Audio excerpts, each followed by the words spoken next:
Semakin dewasa, gue semakin sadar sebenarnya yang bikin capek itu bukan pekerjaan, tapi orang-orang yang ada di sekitar kita. Ada orang yang hobinya ngejatuhin, ada yang sok paling ngerti hidup kita, bahkan kadang itu datang dari circle kita sendiri atau dari keluarga kita sendiri. Dan semenjak gue menjaga kesehatan mental gue, hidup gue jauh lebih tenang. Ini beneran toksik bagi gue karena jujur gue merasa ketika gue harus mendengarkan semua omongan orang. Dulu gue ngerasa orang-orang yang lebih tua dari gue atau lebih berumur dari gue ngerasa mereka itu adalah orang-orang yang udah duluan ngejalanin apa yang belum gue alamin. Orang-orang yang lebih pintar dari gue. Ternyata tolak ukur dewasa tadi, tolak ukur kepintaran tadi bukan dari umur, bukan dari apakah dia lebih tua dari lu, tapi lebih tepatnya pengalaman dia akan di bidang hal tersebut. Contoh kayak mungkin banyak orang yang lebih dewasa dari gua, tapi pada akhirnya yang lebih berpengalaman di bidang elektrikal, orang itulah yang bisa gua masukin ke kepala gua. Argumen dia lah yang bisa gua cerna di kepala gua, karena dia lebih duluan dan dia lebih mengerti akan elektrikal itu. Kadang itu gua ngerasa di sekeliling kita itu ada orang yang sok tahu, terus ada orang yang si paling mengerti tadi yang gue ceritain di awal tadi. Dan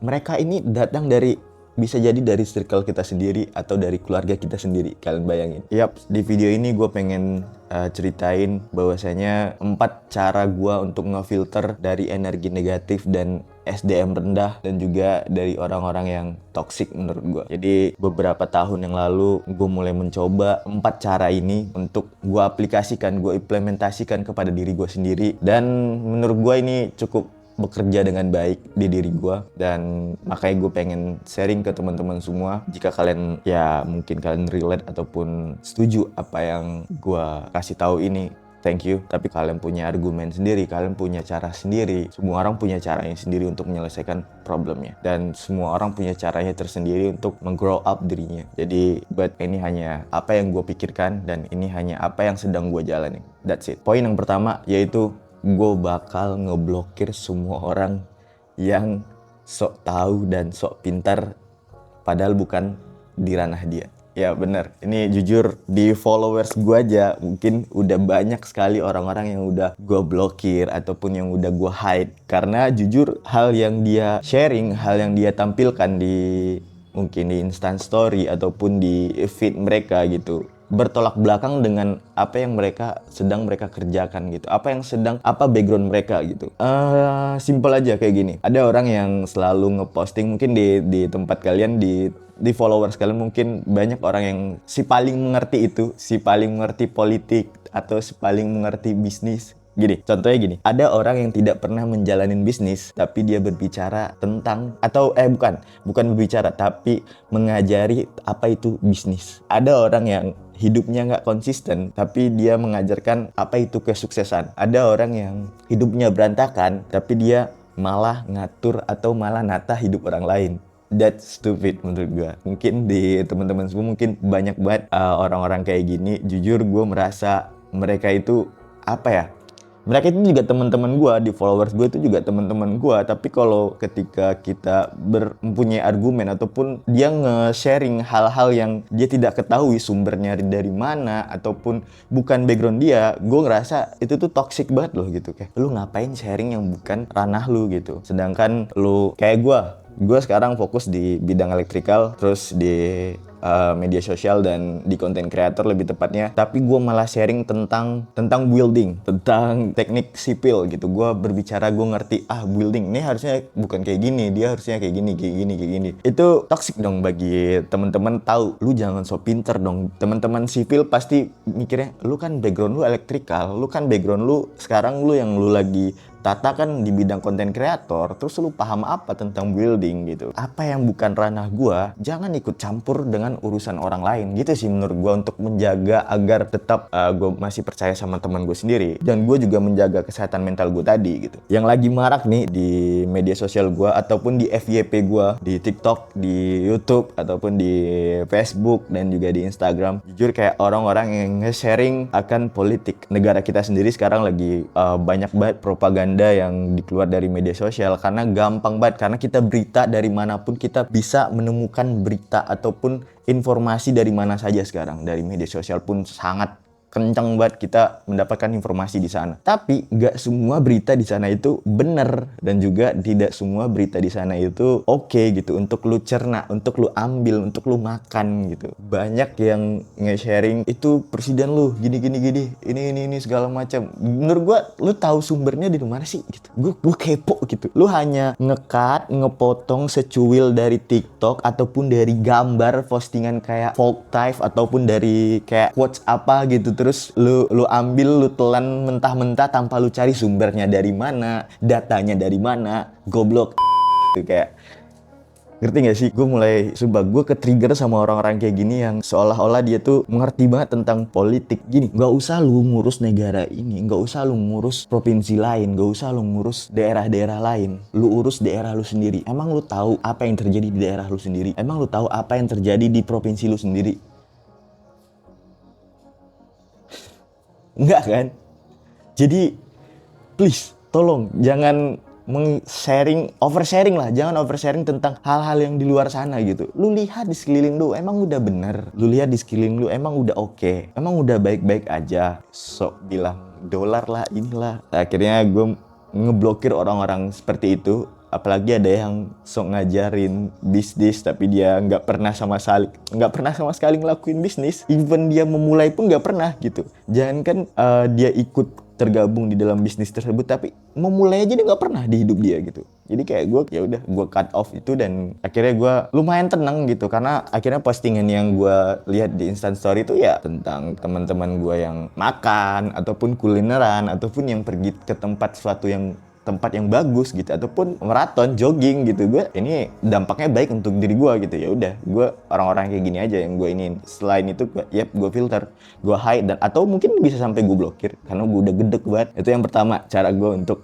agar tetap menjaga kesehatan mental gue. Poin yang kedua, gue mulai pilih circle untuk agar diri gue berkembang, bukannya malah tambah down, tapi akhirnya gue berkembang lebih baik daripada sebelumnya. Menurut gue sekarang Gen Z banyak salah artikan circle. Menurut gue salah artikan kalau pergi nongkrong itu kita perlu banyak orang, terus kita rangkul semua orang dan kita berdiskusi dan kita bertukar pikiran bla bla bla segala macam. Ya mungkin menurut gue itu sedikit toxic di diri gue. Semakin banyak orang di sekitar kita semakin sulit untuk berkembang menurut gue, karena banyak banget kepala, banyak banget ide, banyak banget pemikiran yang masuk ke kepala kita. Akhirnya kita bingung dan kita nggak bisa ngambil keputusan sendiri akhirnya. Dan ini toxic menurut gue, dan ini cukup mengganggu agar gue bisa grow up lebih baik. Makanya gue tadi bilang gue akan memilih circle gitu. Bukan berarti gue memilih kayak gue nggak mau berteman dengan dia. Ya udah gue mau berteman tapi secukupnya aja, nggak over gitu. Kayak ya udah kita berteman kalau kita main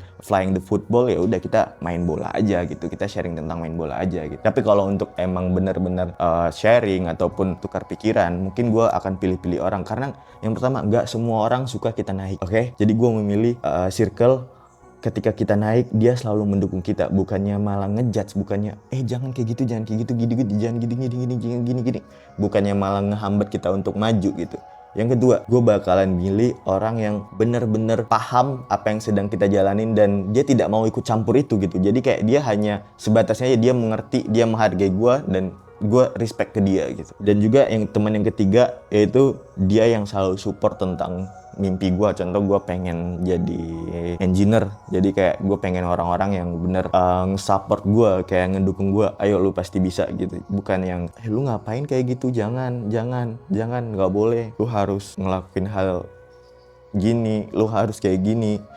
Jadi bro, lu sebenarnya teman gue atau bukan gak sih gitu? Tiap ide gue kayaknya lu bantah mulu, yang lu keluarin itu hal negatif mulu, bukan ada hal positifnya. Yap, that's it. Dan kalau lu baru kenal gue dan kita baru berteman cuman 1 tahun dan lu ngatur gue mau kemana, ya bro, emang lu siapa gitu sebelumnya gitu? Orang tua gue aja nggak pernah ngatur gue. Lu berteman punya banyak orang tapi satu pun nggak ada manfaatnya gitu. Jujur ya, kita berteman kita perlu feedback dong gitu. Lu punya ini, gue punya ini, dan kita bisa tukar feedback itu tadi. Simpel aja gitu. Ke toilet aja sekarang bayar gitu. Kita ke toilet kita dikasih feedback juga loh. Kita bisa buang air di sana dan kita bayar. Sampah aja bermanfaat lo sekarang. Berarti kalau lu nggak bermanfaat untuk di sekeliling lu ataupun untuk diri lu sendiri nggak ada manfaatnya, berarti lu lebih rendah daripada sampah, ya kan?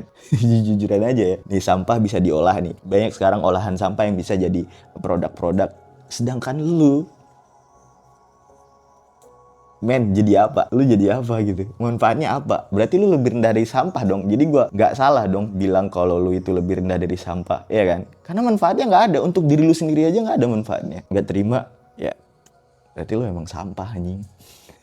Poin yang ketiga yang pengen gue kasih tahu, poin ketiga ini cara gue untuk ngefilter dari SDM rendah dan juga hal-hal yang toksik menurut gue, yaitu gue stop untuk menjelaskan diri gue ke orang lain atau ke semua orang. Karena menurut gue ini, jujur gue dari dulu selalu menjelaskan who I am, siapa aku.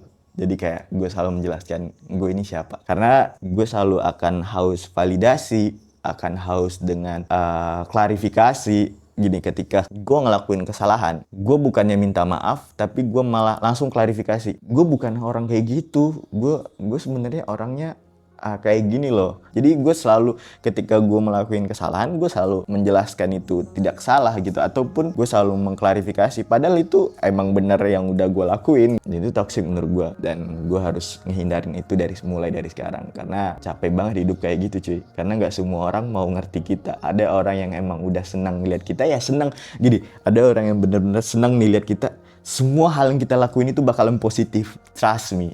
Ketika orang kaya, dia berduit, nih walaupun dia mengkonsumsi zat-zat yang tidak baik, tapi kalau dia berduit, dia bakalan, dia anak gitu kok, nggak apa-apa, duit ininya banyak kok. Dia juga mungkin teman-temannya yang ngajak dia, but anjing, come on bro.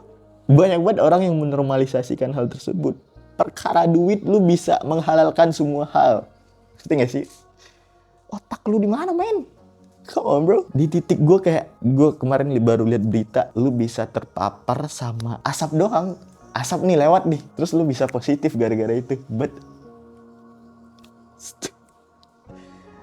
oh shit man gitu, kayak dunia ini bener-beneran, tempat gue ini bener-bener, ini orang mikir pakai otak apa pakai dengkul lain gitu. Kayak udah jelas dia memberikan dampak buruk nih. Gini, gue berteman nih sama orang miliuner nih. Ketika dia ngelakuin kesalahan, yang disalahin siapa? Gua, cok, ngerti gak sih? Gua yang bakal disalahin. Karena apa? Karena gua apa keuntungan gua? Duit gua kagak ada. Gua nggak bisa bagi-bagi ngebantu tetangga. Ini segini. Gua nggak bisa ngelakuin itu. Sedangkan dia bisa. Nih duit buat kalian nih, makan segala macam. Gua traktir.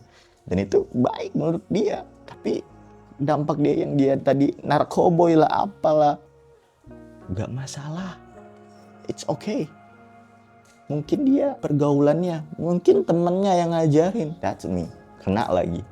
Poin yang keempat, ini salah satu poin penting juga, yaitu gue mulai diem dan gue bakalan grow up diri gue sendiri gitu. Gue berkaca tahun-tahun yang sebelumnya, mungkin ada kesalahan yang banyak yang gue lakuin. Jadi kayak benar kata orang, guru terbaik itu adalah pengalaman itu, dan guru terbaik adalah kesalahan kita sendiri. Yap, betul. Jadi gue mulai fokus dan gue mulai kayak ya udah gue diam ketika gue mungkin sebelumnya gue melakukan kesalahan. Mungkin gue introspeksi diri gue dulu, baru nanti gue menjelaskan, dan baru gue nanti memberitahu bahwasanya gue minta maaf kalau gue banyak kesalahan dan hal-hal segala macam. Ya mungkin dari itu gue baru bisa berkembang dan gue bisa lebih baik daripada sebelumnya. Dan gue merasa gue udah ngelakuin ini beberapa bulan dan cukup berimpact ke diri gue, karena gue mulai kayak nontonin podcast, kayak belajar bahasa Inggris, kayak belajar bahasa Mandarin dan lain sebagainya. Karena gue pengen grow up, gue punya cita-cita, gue pengen keliling dunia, pengen traveling. Mungkin pasangan gue sekarang juga